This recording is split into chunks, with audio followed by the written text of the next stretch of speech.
రాష్ట్ర విద్యుత్ సామర్థ్యాన్ని పెంపొందించడంలో తెలంగాణ ప్రభుత్వం మరో ముందడుగు వేసింది. డిప్యూటీ సీఎం ఇంధన శాఖ మంత్రి భట్టి విక్రమార్క సూచనలతో రాష్ట్ర అధికారుల ప్రయత్నాలు ఫలించాయి. హిమాచల్ ప్రదేశ్ ప్రభుత్వం బూట్ విధానంలో 22 హైడ్రో ఎలక్ట్రిక్ ప్రాజెక్టులపై ప్రతిపాదనలు ఆహ్వానించింది. తెలంగాణ ప్రభుత్వ విద్యుత్ శాఖ అధికార బృందం హిమాచల్ ప్రదేశ్ను సందర్శించి ఆ ప్రతిపాదనపై అధ్యయనం చేసి 100 మెగావాట్లకు పైబడి సామర్థ్యం గల ప్రాజెక్టులపై ఆసక్తిని వ్యక్తపరిచింది.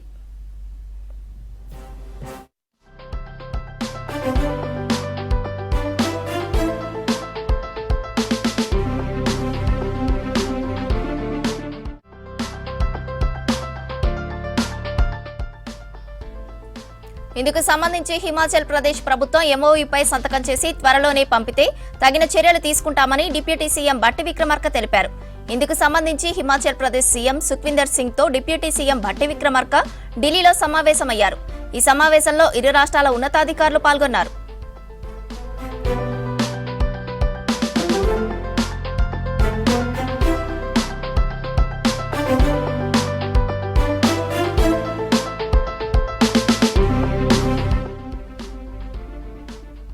ఎంఓయూ ముసాయిదాను త్వరగా పంపించాలని భట్టి విక్రమార్క హిమాచల్ ప్రదేశ్ సీఎంను కోరారు. ఈ ఒప్పందంపై తెలంగాణ ప్రభుత్వం పరిశీలన చేసి ఎంఓయూపై సంతకం చేసే విధంగా చర్యలు చేపడుతోంది. ఈ ప్రాజెక్టుల ద్వారా ఉత్పత్తి అయ్యే హైడ్రో ఎలక్ట్రిక్ విద్యుత్ తెలంగాణ రాష్ట్రానికి సరఫరా చేయబడుతుంది.